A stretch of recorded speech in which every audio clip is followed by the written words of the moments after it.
ओम आंख शिवा।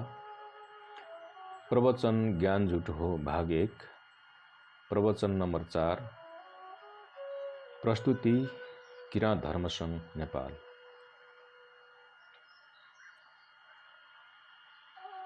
अध्यात्मको सन्दर्भमा ज्ञान सबैभन्दा ठुलो बाधा हो। यो सुन्दा अलिकति कठिनै लाग्ला। जसलाई हामी ज्ञान भनेर जान्दछौँ, परमात्माको दिशामा त्यो सबैभन्दा ठुलो बाधा हो। किनकि जुन व्यक्तिलाई यस्तो लाग्यो कि म जान्दछु, उसको लागि थप अरू जान्ने ढोकाहरू बन्द हुन्छन्। उसको अगाडिको खोज बन्द हुन्छ, ऊ अडिन्छ, रोकिन्छ। उसको खोजको यात्रा बन्द हुन्छ। त्यसैले जान्ने हुँ भन्ने व्यक्तिहरूको यात्रा बन्द हुन्छ। मनमा म जान्दछु भन्ने ख्याल आउनु योभन्दा ठुलो अहङ्कार केही होइन। योभन्दा ठुलो घमण्ड, योभन्दा ठुलो दम्भ अरू केही छैन। सुकरात बुढो भइसकेका थिए। एक व्यक्तिले आएर सुकरातलाई सोध्यो। एथेन्सका मानिसहरू भन्दछन् सुकरात महाज्ञानी हो। के यो कुरा सत्य हो? सुकरातले भन्यो, जब म सानो थिएँ तब मलाई यो भ्रम थियो कि म जान्दछु। तर जब म युवा भएँ, मैले धेरै हण्ड र ठक्करहरू खाएँ।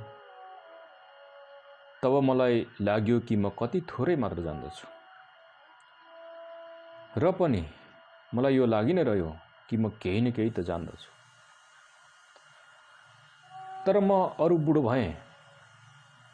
म माथि थप जीवनका अनुभवहरूको वर्षा भयो। नयाँ नयाँ अन्जान अपरिचित तथ्यहरू मेरो आँखाको सामुन्ने खोलियो। त्यसपछि अलिअलि गर्दै मेरो ज्ञानको महलहरू भत्किँदै गए। आज म बुढो भइसकेको छु। अब मेरो मर्ने समय पनि आइपुग्यो। अहिले म स्पष्टसँग भन्न चाहन्छु कि म केही पनि जान्दिनँ। उक्त व्यक्ति फर्कियो र एथेन्सको समझदार मानिसहरूलाई गएर भन्यो, तपाईहरू त भन्नुहुन्थ्यो कि सुकरात महाज्ञानी हो। तर सुकरात खुद आफै भन्दैछन् म परम अज्ञानी हुँ। उसको कुरा सुनेर एथेन्सका वृद्धजनहरू हाँस्न लागे र भने, जो आफूलाई परम अज्ञानी भनेर स्वीकार गर्दछ, उसैको लागि त ज्ञानको ढोका खुल्दछ।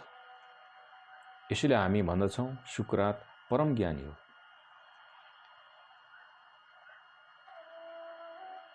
जसले यो तथ्यलाई जान्यो कि म केही पनि जान्दिनँ, उसको हृदय एकदम सरल अनि शान्त हुन्छ।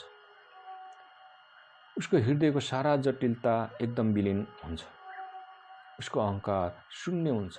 ऊ मेटिन्छ एक अर्थमा। उसको मनमा कुनै ख्याल अनि विचार रहँदैन। तब कुनै सिद्धान्त अनि शास्त्र रहँदैन। तब कुनै दावा रहँदैन कि म जे जान्दछु त्यही सही हो र अरूले जे भन्छ सब गलत हो। तब ऊ कुनै दावा गर्दैन, ऊ कुनै घोषणा गर्दैन, ऊ कुनै विवाद गर्दैन र कुनै तर्क पनि गर्दैन। तब त्यस म केही जान्दिनको शान्त अवस्थामा उसको मन मौन हुन्छ अनि त्यही मौन अवस्थामा उसले जान्दछ। जान्नेको दशा र नजान्नेको दशा गरी हाम्रो चित्तको दुई अवस्थाहरू हुन्छन्। एक चित्तको दशा हो कि म जान्दछु। तर हामी के जान्दछौँ? मानिसहरू के जान्दछन्? विश्वको यस सत्ताको बारेमा हामीसँग के जानकारी छ? विश्वको सत्तालाई पर राखौँ। हामी आफ्नो बारेमा के जान्दछौँ? किन हुन्छ जन्म? किन मृत्यु आउँछ? के जान्दछौँ? किन चल्छ श्वास अनि किन बन्द हुन्छ? के जान्दछौँ? हामी किन छौँ? हामी यहाँ हुनुको अर्थ के हो? के जान्दछौँ? बाटोको छेउछाउमा रुखहरू उम्रिन्छन् किन? आकाशलाई बादलले ढाक्छ, पानी पर्छ, सूर्य उदाउँछ अनि अस्ताउँछ। रात हुन्छ अनि दिन हुन्छ। किन? यी सबैको बारेमा हामी के जान्दछौँ? के हो हाम्रो ज्ञान? यो विश्वको प्रति, यो विराटको प्रति। तर आफ्नो बारेमा मानिस केही जान्दैन र पनि ऊ सोच्दछ कि म ईश्वरको सम्बन्धमा जान्दछु। आफ्नो बारेमा पनि उसलाई राम्रो ज्ञान छैन। ऊ दाबी गर्दछ कि म मोक्षको सम्बन्धमा जान्दछु। स्वर्ग अनि नर्कको सम्बन्धमा जान्दछु। केवल दावा मात्र गर्दैन, अझ यो पनि दावा गर्दछ कि अरूले जो जानेको छ त्यो गलत हो, मैले जो जानेको छु त्यही सही हो। केवल दावा मात्र गर्दैन, तरवार निकालेर निर्णय पनि गर्दछ। यहाँका धार्मिक व्यक्तिहरूले के गरे? उनीहरूले न केवल हामी सही छौँ मात्र भने, जसले आफूभन्दा भिन्न कुरा गरे उनीहरू गलत छन् मात्र भनेनन्, उनीहरू त्यसको छिनोफानो हतियारले गर्ने कोसिस पनि गरे। बडो अद्भुत छ हाम्रो ज्ञान। भन्नुपर्दथ्यो कि अद्भुत छ हाम्रो अज्ञान। जीवनको बारेमा केही ज्ञान छैन, तर हामी त्यो अज्ञात सत्यको बारेमा पनि कल्पना गर्दछौँ र कल्पनामै लड्दछौँ, अनुमान लगाउँछौँ अनि त्यही अनुमानमा लड्दछौँ, हत्या गर्दछौँ। सिद्धान्त अनि शास्त्रको नाममा कति मनुष्यको हत्या गरियो, त्यसको कुनै हिसाब छ?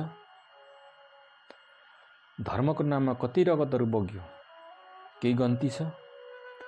मन्दिर, मस्जिद, चर्च र गुम्बाको नाममा कति आगजनीहरू भए, केही हिसाब छ?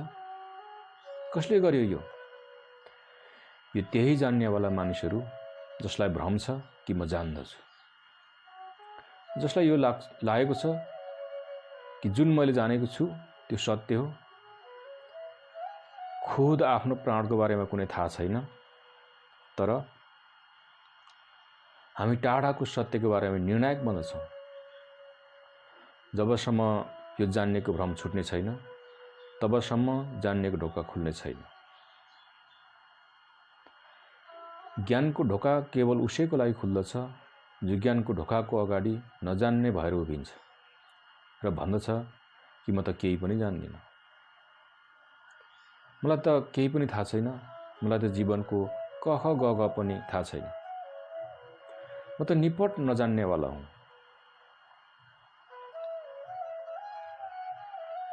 कहिलेकाहीँ तपाईलाई यस्तो लागेको छ कि म केही पनि जान्दिनँ? तपाईले यस्तो सोच्नु भएको छ? तपाईलाई यो सम्झना आएको छ कि म केही पनि जान्दिनँ? त यस्तो लाग्छ भने तपाईको जीवनमा धर्मको सुरुवात हुने सम्भावना छ। तर तपाईलाई यस्तो लाग्दछ कि म जान्दछु भने तपाईको धर्मको ढोका बन्द भयो, अध्यात्मको ढोका बन्द भयो। तपाईको भूमि तयार भएको छैन। तपाई के जान्नुहुन्छ शब्दको सिवाय? यदि तपाईले धर्मशास्त्रहरू पढ्नुभयो, जुन यस जमिनमा धेरै पाइन्छन्, जसको यहाँ कुनै कमी छैन, प्रति हप्ता त्यस्तै 5000 नयाँ शास्त्रहरू छापिन्छन् दुनियाँमा, ती सबै तपाईले पढ्नुभयो, तिनका सबै शास्त्रहरू शब्दहरू सिक्नुभयो, सूत्र सिक्नुभयो। अब त्यसलाई तपाईँ बताउन सक्षम हुनुभयो, समर्थ हुनुभयो, त के तपाईँ सोच्नुहुन्छ ज्ञान उपलब्ध भइगयो? कुरा यदि यस्तो हुँदो त सारा दुनियाँ ज्ञानी भइसकेको हुने थियो। यहाँ शास्त्रहरू त बढ्दै गइरहेका छन्, साथसाथै अज्ञान पनि बढ्दै गइरहेका छन्। यो बडो अचम्मको, बडो दुविधाको कुरा लाग्छ। मानिसको ज्ञान बढ्दै गइरहेको छ, साथसाथै यो देखिँदैछ कि मानिसभित्र तिनीहरूको अज्ञान पनि बढ्दै गइरहेको छ। यो कसरी भइरहेको छ? यो जान्नेको भ्रमबाट भइरहेको छ। जान्नेको जति भ्रम फैलिँदै जान्छ, मानिस त्यति जटिल र कठोर हुँदै जान्छ। उसको सरलपन, उसको नरमपन, उसको विनम्रता सबै हराउँदै जान्छ। म जान्दछु भने सोच्ने व्यक्तिभन्दा ज्यादा अहङ्कारी अरू को हुन सक्दछ?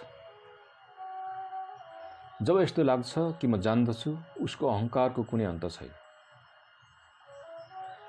त्यसैले त दुई जान्ने हो भन्ने व्यक्तिहरू मिल्न गाह्रो हुन्छ। उनीहरूको अहङ्कार बडो पेचिलो हुन्छ। दुवै एकसाथ उभिन मुस्किल हुन्छ। आजसम्म यस दुनियाँमा यी जान्ने भनाउँदाहरूले भन्दा अरू कसले लडायो? कसले फुटायो? कसले मानिस र मानिस बीच पर्खाल खडा गरियो? यसको लागि को हो जिम्मेवार? यही जान्ने हो भन्ने व्यक्तिहरू होइन र? बडो गजबको कुरा त के छ भने कि ज्ञान मानिस बीच फाटो ल्याउने साधन हुन सक्दछ? ज्ञानले त जोड्दछ, अज्ञानले तोड्दछ। त ज्ञानको नाममा हामी जसको पक्ष पोषण गरिरहेका छौँ त्यो अज्ञान हो। शास्त्र सिक्दैमा, शास्त्र कण्ठस्थ पार्दैमा, सिद्धान्त स्मरण गर्दैमा ज्ञान उत्पन्न हुँदैन, केवल अज्ञान ढाकिन्छ। जस्तो कि कसैले आफ्नो घाउलाई फुलले ढाकिदियो त के घाउ निको भयो? जस्तो कि कसैले आफ्नो बिमार शरीरलाई सुन्दर सुन्दर कपडाले ढाक्दैमा उसको शरीर स्वस्थ हुन्छ? हुँदैन। बरु उसको स्वस्थ हुने सम्भावना जुन थियो त्यो पनि समाप्त हुनेछ। किनकि अरूलाई मात्र धोका हुँदैन कि ऊ स्वस्थ छ भनेर। अरू धोका खाएको देखेर आफूलाई पनि धोका हुनेछ कि म स्वस्थ छु भनेर। एक व्यक्तिले आफ्नो घाउलाई लुकाउँदा अरूलाई देखाइ पर्दैन उसको घाउ छ भनेर। यसले अरूलाई देखेर ऊ स्वयंलाई समेत भ्रम हुनेछ कि मेरो घाउ छैन भनेर, किनकि मेरो घाउको बारेमा कसैले कुरा गरेन। तर घाउ भित्रभित्रै बढ्दछ, सारा प्राणमा फैलिँदै जान्छ। हामी आफ्नो अज्ञानलाई लुकाउँदछौँ शब्द अनि शास्त्रको सिकाइबाट। यसबाट अज्ञान मेटिँदैन, भित्रभित्रै सल्किरहेको हुन्छ, फैलिरहेको हुन्छ। त्यसले त हाम्रो ज्ञान एकातर्फ हुन्छ अनि जीवन अर्कोतर्फ। किनकि ज्ञान माथि हुन्छ, जीवन भित्र हुन्छ। यसले गर्दा जीवनमा झन्झटहरू उत्पन्न हुन्छन्। सधैँ हामी भन्ने गर्दछौँ कि के ठिक हो हामी जान्दछौँ, तर जब गर्ने समय आउँछ र गर्छौँ त गलत गर्दछौँ। यदि कोही व्यक्ति यो जान्दछ कि के ठिक हो त के यो सम्भव हुन्छ कि ऊ गलत गर्न सक्दछ? होइन, यो असम्भव कुरा हो। जो मानिस ठिक जान्दछ ऊ गलत गर्न सक्दैन। तर हामी ठिक जान्दछौँ र गलत गर्दछौँ भने यस कुराको सूचना हो कि हाम्रो जान्नु झुटो हो, धोखा हो, शब्दको हो, सत्यको होइन। शब्द जान्नु धेरै सजिलो छ। किताब पढ्नु कुनै कठिन कुरा हो? किताब सम्झनु कुनै कठिन कुरा हो? स्मृतिको भर्नु कुनै कठिन कुरा हो? साना साना बच्चाहरू दुनियाँमा के गरिरहेका छन्? स्कुलमा के भइरहेको छ?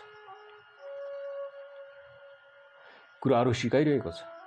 एक बच्चा गणित कण्ठस्थ पारिरहेको छ, एकले भूगोल कण्ठस्थ पारिरहेको छ, अर्को बच्चाले धर्मशास्त्र कण्ठस्थ पारिरहेको छ। यी तीनमा कुनै फरक छ? तर भूगोल कण्ठ पार्ने को हामी खुट्टा छुँदैनौँ, न त उसलाई हामी ज्ञानी मान्छौँ। हामी भन्छौँ यसले अलिकति सूचना सिकियो, यसले अलिकति इतिहास बुझ्यो त ठिक छ। तर त्यही बच्चा जसले धर्मशास्त्र कण्ठस्थ पार्यो भने ज्ञानी हुन्छ। धर्मशास्त्र कण्ठस्थ पार्नु र भूगोल कण्ठस्थ पार्नु केही फरक छ? केही अन्तर छ? केही फरक छैन, केही भेद छैन। जुन स्मृति भूगोल कण्ठस्थ पार्दछ त्यही स्मृति धर्मशास्त्र पनि कण्ठस्थ पार्दछ। तर भूगोल कण्ठ पर्नेलाई हामी ज्ञानी मान्दैनौँ, तर धर्मशास्त्र कण्ठस्थ पर्नेलाई कसरी ज्ञानी भन्न लाग्यौँ?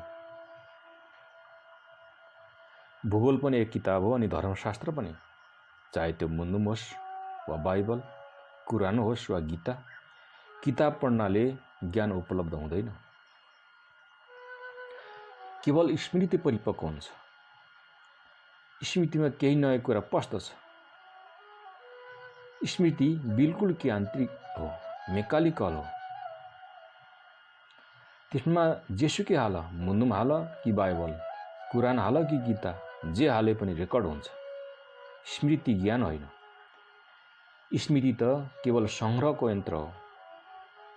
यस सङ्ग्रहको यन्त्रलाई जसले ज्ञान सम्झन्छ उसको बाटो बन्द भयो, उसको अगाडिको खोज बन्द भयो अनि यो सारा ज्ञान उसमाथि भारी भएर बस्दछ। उसको मस्तिष्कलाई बोझिलो गरिदिन्छ, भारी गरिदिन्छ, विवादग्रस्त गरिदिन्छ, तर्कले भरिदिन्छ, उपद्रो खडा गरिदिन्छ र